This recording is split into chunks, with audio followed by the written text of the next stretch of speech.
Hellcat.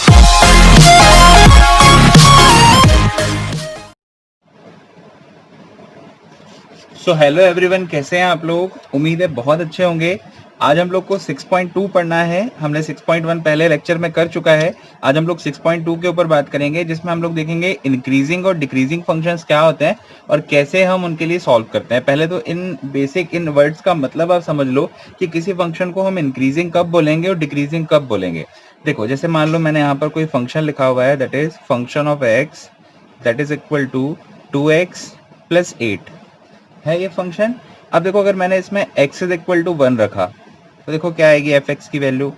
Function of x की value 10 आनी है। अब मैंने अगर इसमें x इज इक्वल टू 2 रखा, ठीक है, तो 2 टू ज़ा 4, फंक्शन ऑफ x की वैल्यू कितनी आ जानी बताओ यहाँ पे? फंक्शन ऑफ x की वैल्यू 12 आ जानी है। मतलब जब हम x को बढ़ा रहे हैं तो फंक्शन ऑफ x की वैल्यू भी बढ़ रही है, तब हम इन फंक्शंस को बोलते हैं इंक्रीजिंग फंक्शन। अब देखो, अगर ये फंक्शन ऐसा रहता, that is function of x that is equal to -2x plus 8। अब देखो, अगर आप यहाँ पे x इज इक्वल टू 1 रखते, रखो जरा x इज इक्वल टू 1, तो ये आता -2 प्लस 8, मतलब फंक्शन ऑफ x की वैल्यू आती 6।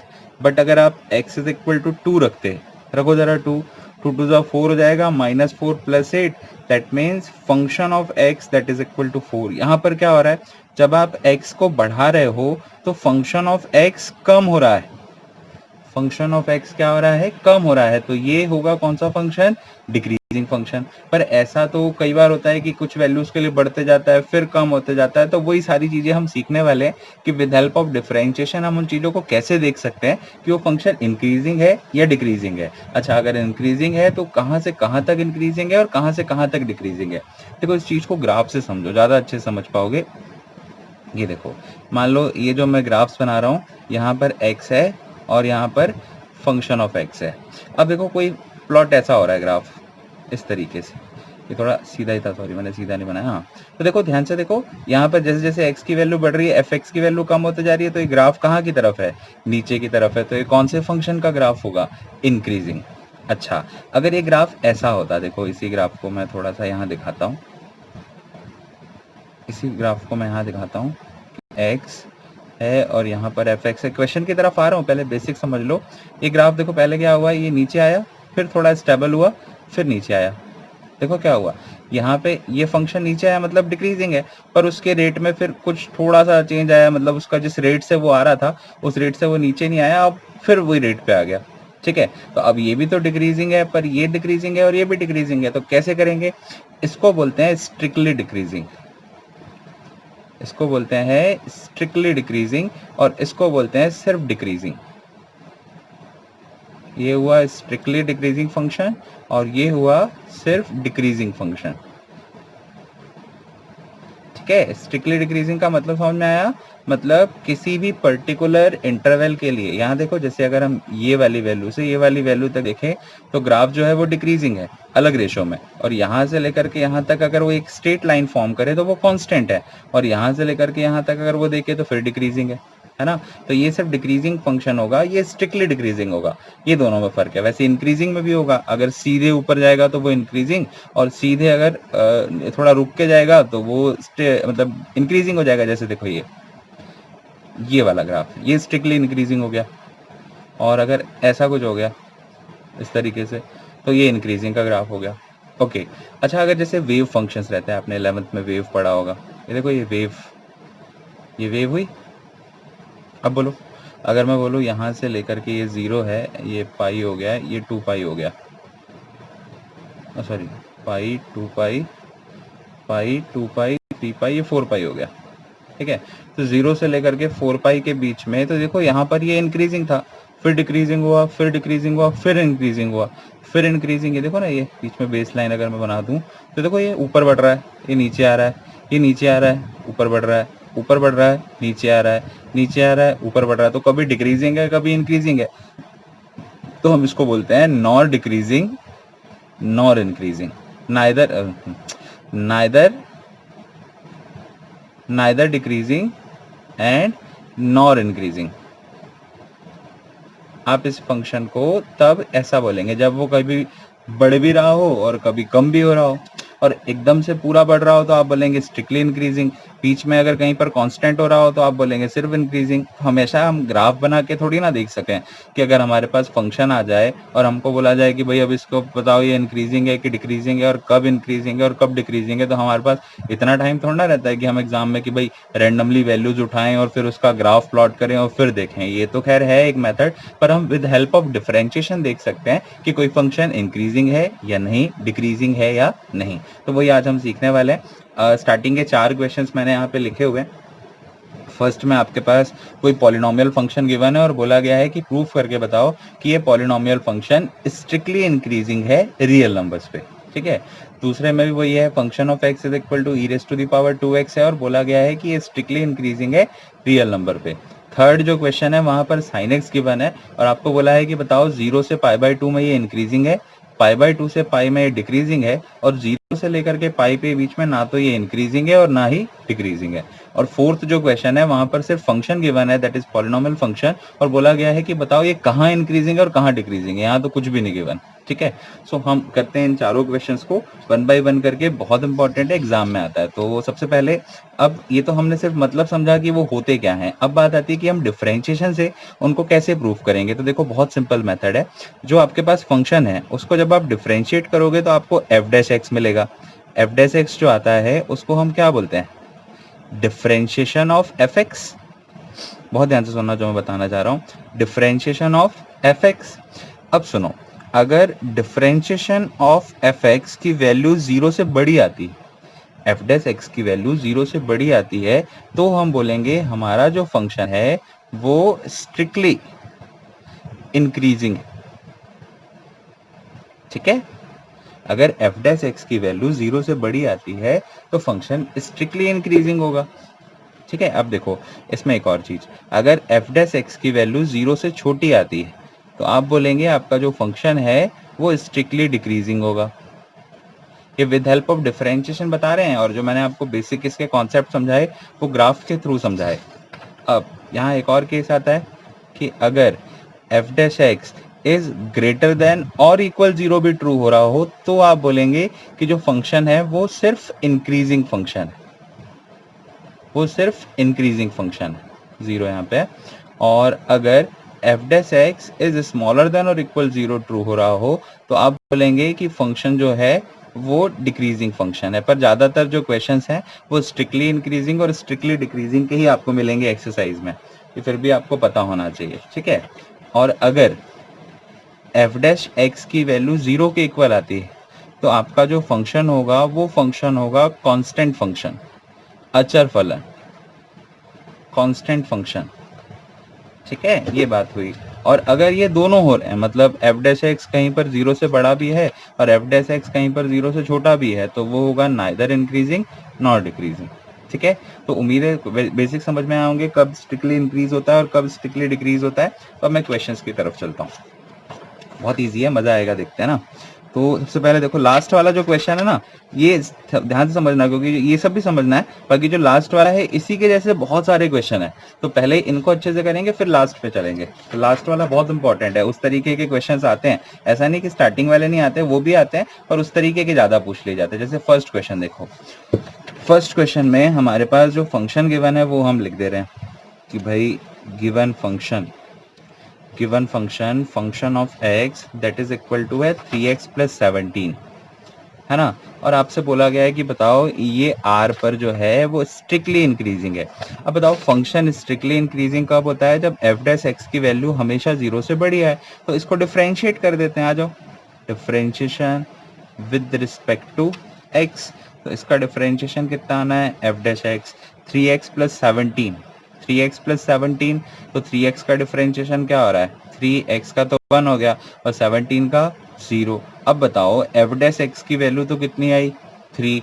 अब उसमें अपना कुछ हमेशा ही पॉजिटिव होगा, ये तो ऑलवेज पॉजिटिव होगा ना। तो आप यहाँ लिखेंगे कि f' is always positive, f' is always positive, या आप इस चीज को ऐसे भी लिख सकते हैं ब्रैकेट में, that f' is always greater than 0.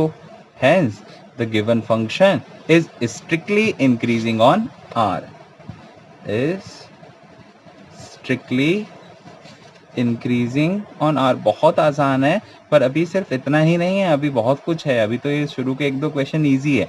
Strictly increasing on R, R stands for real number. तो फर्स्ट क्वेश्चन तो बहुत आसान था, सीधे सीधे था। आप डिफरेंशिएट, अच्छा देखो, अगर ये -3x होता, fx is equal to -3x plus 17 आता, आप डिफरेंशिएट करते तो -3 आती वैल्यू, मतलब f डैश x नेगेटिव है। नेगेटिव है मतलब ये वाली condition, f dash x is smaller than 0। तो आप क्या बताते हैं, fx is always negative, hence it is strictly decreasing on r। इस तरीके से करते। खैर क्वेश्चन नंबर सेकंड पे आते हैं ना, पेजेस लगेंगे, just second wait. So question number second देख ले रहे हैं, क्या है, that is function of x that is equal to e raise to the power 2x। कर दे रहे हैं इसको differentiate, differentiation with respect to x।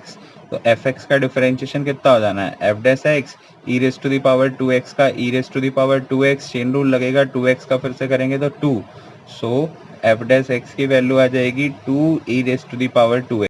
अब देखो e raise to the power x के लिए कभी भी आपको वैल्यू नेगेटिव नहीं मिलेगी। इसका जो रेंज है वो ऑलवेज पॉजिटिव रेंज में होता है, मतलब 0 से लेकर के पाई तक होता है। आप चाहो तो यहाँ पे लिख देना कि range of e raise to the power 2x is 0 to plus infinity, मतलब ये हमेशा पॉजिटिव ही होगा। इसका मतलब क्या हुआ, इसका मतलब ये हुआ कि f डैश x की वैल्यू हमेशा 0 से बड़ी आएगी, और f डैश x हमेशा अगर 0 से बड़ा आएगा तो ये प्रूफ हो जाएगा जो गिवन फंक्शन है वो स्ट्रिक्टली इंक्रीजिंग होगा r पे, वो आप वहाँ पे लिख देना। तो अब हमारे हैं क्वेश्चन नंबर थर्ड की तरफ। ओके, सो question number third, question number third 3 part में है, देखना क्या है। फंक्शन ऑफ x हम ले ले रहे हैं साइन x। अब यहाँ समझना, अब यहाँ बहुत मजा है ना। Given function of x, 3 case करने हैं। 0 से π/2 में इंक्रीजिंग बताना है, π/2 से पाई में डिक्रीजिंग प्रूफ बताना है, और 0 से पाई में बताना है कि ना तो वो इंक्रीजिंग है और ना ही डिक्रीजिंग है। तो देखो function of x sine x है, पहले तो डिफरेंशिएट कर लो, differentiation with respect to x। तो इसका डिफरेंशिएशन कितना आ जाएगा, f dash x, sine x का डिफरेंशिएशन cos x। ठीक है, so that is your equation number first, है ना। अब हम पहले वाले इंटरवल में देखते हैं, फर्स्ट वाले इंटरवल में। फर्स्ट वाले में इंटरवल में क्या था, 0 से π/2 के लिए हमको देखना है कि ये इंक्रीजिंग है। अच्छा, ये इंक्रीजिंग कब होगा, जब f डैश x की वैल्यू कैसी आएगी, पॉजिटिव। तो हम क्या करेंगे, इस इंटरवल के बीच की कोई भी एक वैल्यू उठा के यहाँ रख के देखेंगे, है ना। सो हम कोई भी एक वैल्यू ले लेते हैं फॉर 0 और π/2, मतलब 0 और 90 के बीच में कोई भी वैल्यू ले सकते हो, 60 भी ले सकते हो, आप चाहो तो 45 भी ले सकते हो, मैं 60 ले रहा हूँ। ठीक है, for x belongs to π/3, for x is, sorry मैं क्या लिख रहा हूँ, for x is equal to π/3 which belongs to 0 to π/2, है ना। x इज इक्वल टू π/3 के लिए 0 टू π/2 इंटरवल के बीच में है ना ये π/3, उसको हम चेक करते हैं यहाँ पे। f डैश x कितना आएगा, देखो जरा, cos π/3 that means cos 60 degree, और cos 60 डिग्री की वैल्यू कितनी आती है, 1/2। अब ये बताओ पॉजिटिव है या नेगेटिव, पॉजिटिव है, तो simplifies f dash x is greater than 0, hence the given function fx is strictly increasing on which interval, 0 to π/2। ये आपका पहला काम कंप्लीट हुआ। दूसरे काम में आते हैं, दूसरे में हमको बताना है कि π/2 से पाई के बीच में वो स्ट्रिक्टली डिक्रीजिंग है, देखते हैं कि नहीं। सो यहाँ ले लेते हैं for x is equal to, अब यहाँ ध्यान देना, π/2 से पाई के बीच की वैल्यू पिक करनी है आपको, π/2 से पाई के बीच की वैल्यू पिक करनी है। तो देखो π/2 से पाई के बीच की वैल्यूज क्या होती है, π/2 मतलब 90 और पाई मतलब 180, दोनों के बीच की वैल्यू आपको पिक करनी है। सपोज कर लो 120 डिग्री ले लेता हूँ, 120 degree that means 2π/3 for x is equal to 2π/3 belongs to interval what, π/2 to pi. इसके बीच की मैंने वैल्यू ले ली, अब इसको पुट कर देते हैं f डैश x में। तो देखो कितना आना है, f dash x that is equal to cos 2π/3 that is equal to cos 120 degree, and cos 120 degree को अगर आप लिखने जाओगे तो cos 90 प्लस 30। अब देखो ये आपने 11th में सीखा है, इस तरीके के जो सेशंस होते हैं उनको कैसे सॉल्व करते हैं। cos 90 प्लस थीटा होता है माइनस साइन थीटा, तो it becomes minus sine 30 degree. और साइन 30 की वैल्यू 1/2, तो ये माइनस 1/2 आ गया। अब बताओ वैल्यू नेगेटिव आई कि पॉजिटिव आई? वैल्यू नेगेटिव आई, तो आप यहाँ लिख दोगे कि भाई hence F dash x smaller than 0, f dash x smaller than 0, this implies fx is what? strictly decreasing on what? तो गिवन इंटरवल क्या था? इंटरवल वो था π/2 से लेकर के पाई तक। इस तरीके से आपको ये करना था। अब इसका थर्ड फेज बचा हुआ है। थर्ड फेज में क्या है? देखो वो तो हो ही गया ना ऑलरेडी। थर्ड फेज में आपको बोला है कि प्रूफ करके बताओ कि ये 0 से पाई में ना तो इंक्रीजिंग है और ना ही डिक्रीजिंग है। तो अभी आप ऊपर देखो, 0 से पाई को दो इंटरवल में देख लो। पहला इंटरवल 0 से π/2 होगा और अगला π/2 से पाई होगा। तो 0 से π/2 में इंक्रीजिंग हो गया और π/2 से पाई में डिक्रीजिंग हो गया। तो आप लिख देना बाय, चलो अच्छे से लिख ले रहे हैं, for x belongs to 0 to pi by case 1 and case 2, the given function is strictly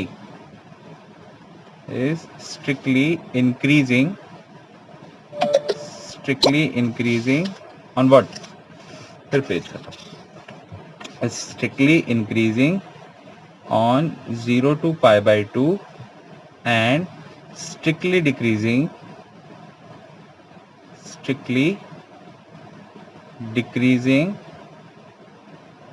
on what?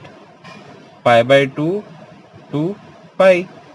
Hence the given function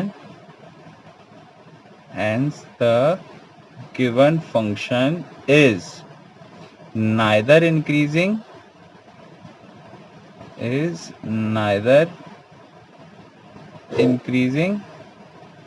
nor decreasing on 0 to pi। मतलब इस इंटरवल में वो कहीं पर इंक्रीजिंग है और कहीं डिक्रीजिंग है, तो आप बोलेंगे कि ना तो इंक्रीजिंग है और ना ही डिक्रीजिंग है, क्योंकि स्पेसिफाइड नहीं है ना। तो इस तरीके से करना है। ये थर्ड आपका क्वेश्चन था। अब हम आते हैं फोर्थ क्वेश्चन में। इसकी मेथड आप अच्छे समझना। ओके, सो क्वेश्चन नंबर 4 आज का लास्ट सेशन है। इसके बाद फिर आपको बनाने क्वेश्चन, फिर हम और देखेंगे। क्वेश्चन नंबर 4 है fx is equal to 2x² minus 3x। Function of x is equal to 2x² minus 3x। Okay, function of x is equal to 2x² minus 3x। अब सुनो ध्यान से, हमको नहीं पता कि किस में इंक्रीजिंग किस में डिक्रीजिंग, तो कैसे करते हैं देखना। इसको आप डिफरेंशिएट करोगे, differentiation with respect to x, तो आपको क्या मिलेगा? f dash x। 2x² का डिफरेंशिएशन देखो कितना आएगा। 2x² का डिफरेंशिएशन कितना आना है? 4x। माइनस 3x का डिफरेंशिएशन कितना आना है? माइनस 3। अब क्या करते हैं? If f dash x that is equal to 0, आप उसको 0 के इक्वल रखते हैं। सो यहाँ देखो 4x minus 3 that is equal to 0 आएगा, मतलब x की वैल्यू आ जाएगी 3/4। x की वैल्यू क्या आ जाएगी? 3/4। So the possible intervals are, तो यहाँ से आप दो इंटरवल बनेंगे। अगर x की एक वैल्यू आ रही है तो हमारे दो इंटरवल बन के तैयार हो रहे हैं, इंटरवल्स आर। देखो x की वैल्यू क्या आई है? 3/4।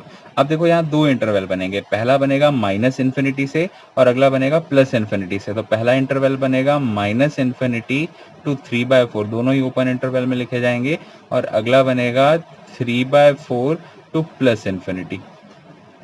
अब जैसे मान लो यहाँ x की दो वैल्यू आ रही होती है, यहाँ कोई क्वाड्रेटिक इक्वेशन होती है जिसको सॉल्व करने पर x की दो वैल्यू आ रही होती है, एक आ रही होती 2 और एक आ रही होती 3। तो अगर आप नंबर लाइन में देखो, जैसे अगर मैं नंबर लाइन बना दूं तो ये नंबर लाइन में 0 हो गया, 0 हो गया, ये 1 हो गया, है ना। और इससे थोड़ा सा यहाँ कहीं पर पहले ये 3/4 हो गया, यहाँ पर माइनस इन्फिनिटी हो गया और यहाँ पे प्लस इन्फिनिटी हो गया। तो पहला इंटरवल बनेगा माइनस इन्फिनिटी से 3/4, इसमें या तो इंक्रीजिंग होगा या डिक्रीजिंग होगा, और अगला बनेगा 3/4 से इन्फिनिटी, इसमें भी या तो इंक्रीजिंग होगा या डिक्रीजिंग होगा। वो हमको देखना है कि वो है क्या करके। ठीक है, बहुत आसान है। अभी ये इंटरवल्स बनाना सीखो, कैसे बनाना है। जैसे पॉलिनोमियल रहा उसको डिफरेंशिएट करोगे, 0 के इक्वल रखोगे, x की वैल्यूज आएगी। जैसे यहाँ तो एक ही आई, अगर x की 2 वैल्यूज आती तो यहाँ 3 इंटरवल बन जाते। मान लो x की यहाँ वैल्यू आ रही होती 0 और 1, वैल्यू आ रही होती 0 और 1, तो पहला इंटरवल बनता -∞ से 0, अगला बनता 0 to 1 और अगला बनता 1 to +∞। ओके, सो हम करते हैं, so the possible intervals are this. So अब हम क्या करेंगे, सबसे पहले हम इसके बीच की कोई वैल्यू ले लेंगे for x is equal to, अब देखो -∞ और 3/4 नंबर लाइन आपके दिमाग में होनी चाहिए, अब चाहो तो बना भी सकते हो। यहाँ -∞, 3/4 1 से थोड़ा पहले आएगा। इन दोनों के बीच की यहाँ जितनी भी वैल्यूज है उनमें से कोई भी वैल्यू पुट कर लो, पिक कर लो, जो मन आता है, 0 -1 -2 या जो भी लेना, मैं 0 ले लूँ।